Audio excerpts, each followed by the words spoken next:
নমস্কার সবাইকে, আমার চ্যানেলে সবাইকে স্বাগত জানাই। আশা করি তোমরা সবাই খুব ভালো আছো। আজকে পুরো অন্যরকম ভিডিও, কোনো প্ল্যান ছাড়াই যে জিনিসগুলো হয়ে যায় সেগুলোই খুব মনে হয় মিষ্টি হয়। হঠাৎই প্ল্যান হয়। আমি কাল রাত্রে জানতে পারি যে আমি দেশের বাড়ি যাচ্ছি। বৌদি এই প্রথমবার শ্বশুর বাড়ি যাচ্ছিলো, তাই ননদিনীর তো সঙ্গে নেবেই। ওখানে যেহেতু কারোর সাথে অতটাও পরিচিত নয়, আস্তে আস্তে সবাইকে চিনছে। তো যাওয়ার আগে কিছু খাওয়া দাওয়া করে নিই, কারণ সকালবেলা বেরিয়েছি, রাস্তায় আর কোথাও গিয়ে দাঁড়াবো না, একদম বেরিয়ে যাব। দেশের বাড়িতে কালী পুজো আছে। মা অনেকবারই বলেছে তোর যদি যাওয়ার ইচ্ছা হয় তুই চলে যা, কিন্তু আমি যেহেতু একা আসতে হবে তাই জন্য যাচ্ছিলাম। দেখো, ঠাকুর যদি চাই ঠিক পৌঁছে গেলাম।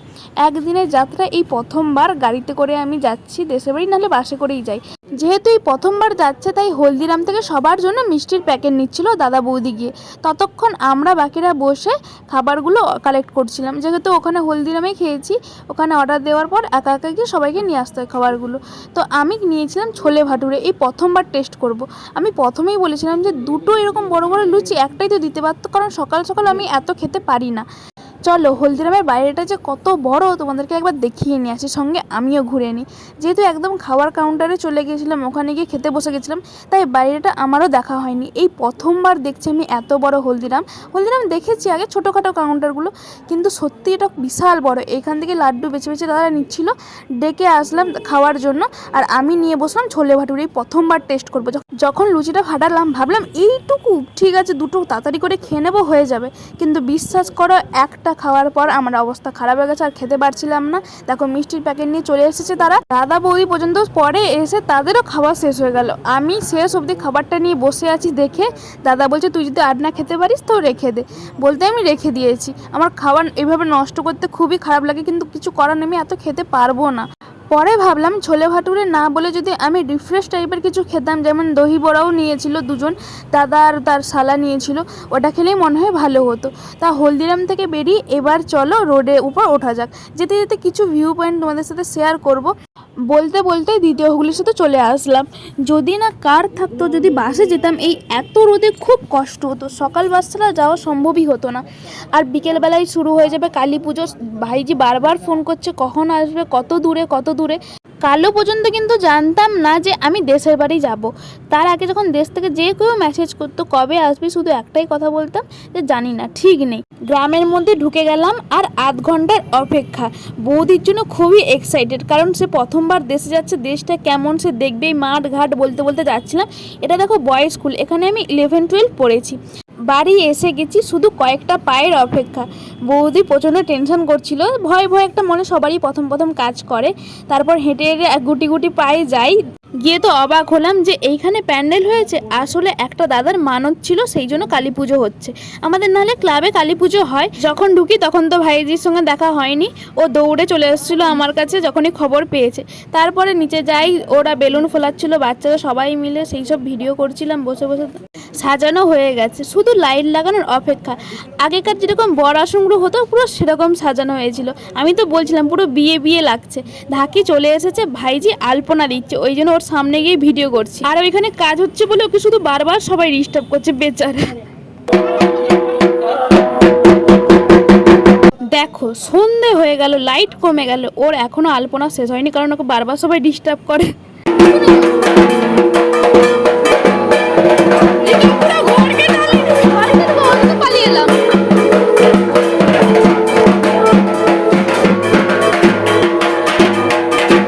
এবার প্রতিমা বাড়িতে এসে গেল, সন্ধে প্রায় তখন।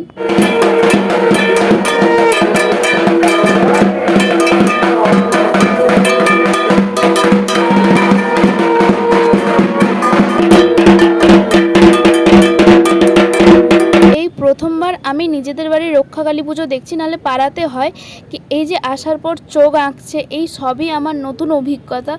চোখ আঁকা প্লাস যেটুকু সাজগুজ ইনকমপ্লিট ছিল সেগুলো করানো। ঠাকুরটা খুব সুন্দর, খুবই সুন্দর দেখতে ছিল। এখানে দাঁড়িয়ে সাজগুজ দেখতে দেখতে ভাইজি হঠাৎ করে কাঁঠালটায় হাত দিয়ে বলছে কাঁঠালটা মনে হয় পেকে গেছে বাবা। বলতে দাদা আবার কাঁঠালটাকে কাটলো, কারণ এই প্যান্ডেলে কাপড় দিয়ে পুরো গাছটাকে জড়ানো ছিল, বের করে কাটতে হলো। কি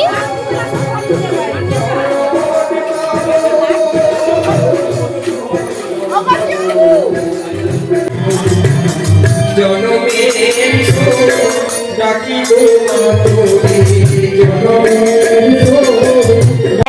পুজো চলছে, একদিকে গান চলছে, সঙ্গে রান্না হচ্ছে, কারণ 2 পাড়ার নিমন্ত্রণ আছে।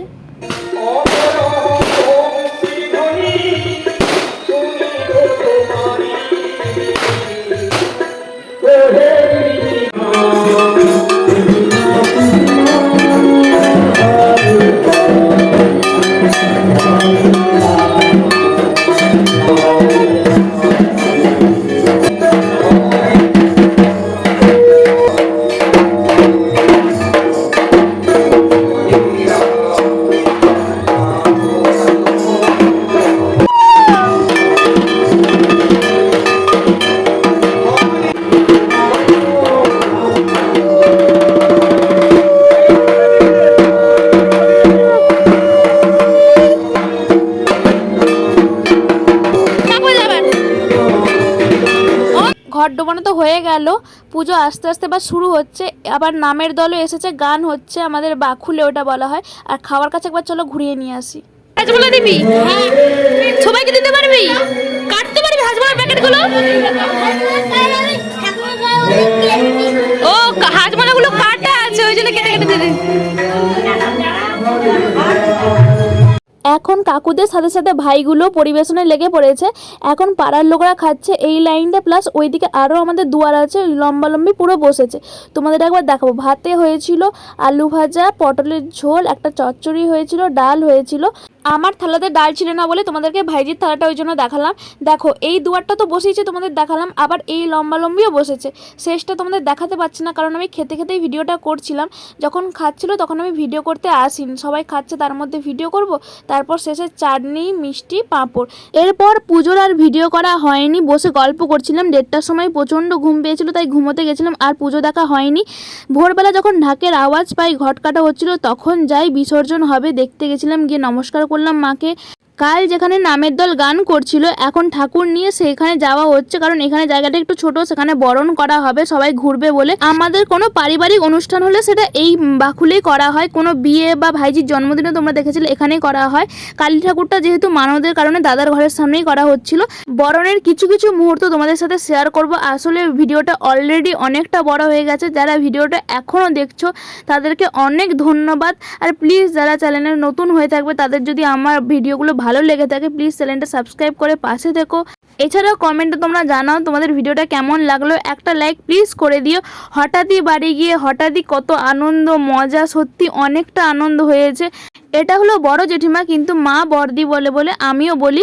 সে হলুদ জল আমাদের মাথায় সবার ছুঁয়ে দিচ্ছিল, তারপর সিঁদুর দেওয়া হচ্ছিল ঠাকুরকে। ভাবতেই অবাক লাগে, এই তো কালকে এলাম, আবার এখন ভোর হয়ে গেল, কিছুক্ষণ পরে আবার কলকাতার জন্য চলে যাব।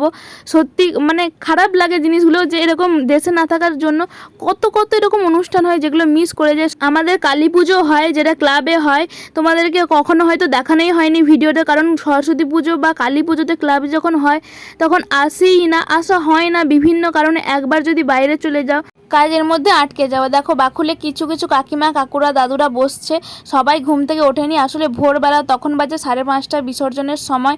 মিষ্টি খাওয়ানো হচ্ছে ঠাকুরকে, আস্তে আস্তে সিঁদুর পরানো হবে। ছোট্ট ছোট্ট ক্লিপ করে তোমাদেরকে দেখিয়েছি। প্লিজ তোমরা পাশে থেকো এইভাবেই, যদি ভিডিওটা দেখে থাকো।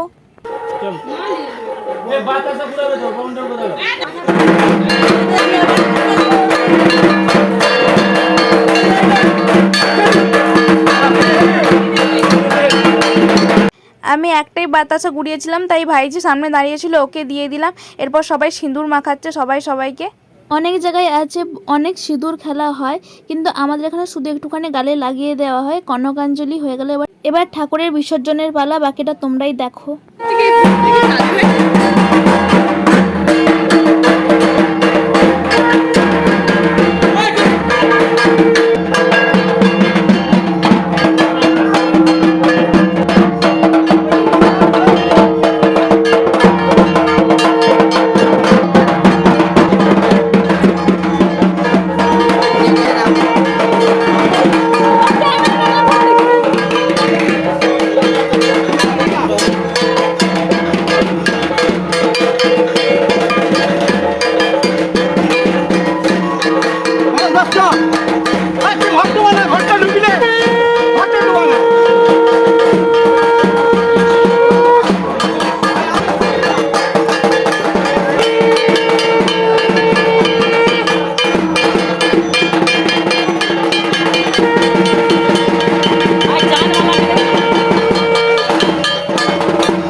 যেহেতু প্রথমবার গেছে তাই সবাইকে নমস্কার করে বেরোতে বেরোতে 8টার জায়গায় 8:30 বাজতে যাচ্ছিলো। এদিকে গাড়ি এসে দাঁড়িয়ে আছে, বাড়ি থেকে সবাই এগিয়ে আসছিল গাড়ির অবধি এগিয়ে দেওয়ার জন্য।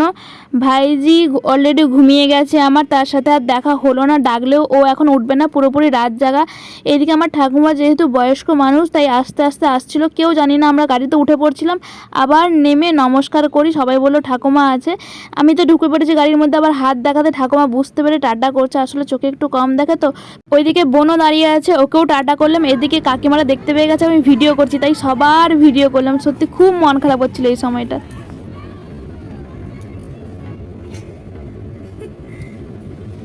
প্রথম যখন ভিডিও করতাম সবাই বলতো আমি যেন ভিডিওতে না আসি, আমি যেন ভিডিওতে না আসি। এখন সবাই বলে আমাকে ভিডিওতে নেই, এটা আমার কাছে সত্যি অনেক বড় ভালোবাসা। এই রাস্তাটা কত সুন্দর দেখো, এখন পিচের রাস্তা করে দিয়েছে। এই রাস্তা দিয়ে আমরা স্কুল যেতাম হেঁটে হেঁটে, তখন মোরাম ছিল। তারপরে দেউলিয়ায় এসে একটা লালুর চপের দোকান বলে দোকান আছে নাকি, খুব বিখ্যাত এইটা, মানে মোটামুটি নাম আছে। এই জন্য এখানে এসে দাঁড়ায়, অনেক খাবার দাবার পাওয়া যায়, সত্যি খুব ভালো টেস্ট। এখানে একটা শ্লোক লেখা ছিল, খাইয়েও তৃপ্তি খেয়েও তৃপ্তি, সেটা একদম পারফেক্ট। পেটাই পরোটার সাথে আলুর চপ কম্বিনেশনটা কেমন বলো? ভিডিওটা যদি ভালো লাগে প্লিজ চ্যানেলটা সাবস্ক্রাইব করে পাশে থেকো, নেক্সট ভিডিও খুব তাড়াতাড়ি আসছে। Bye bye.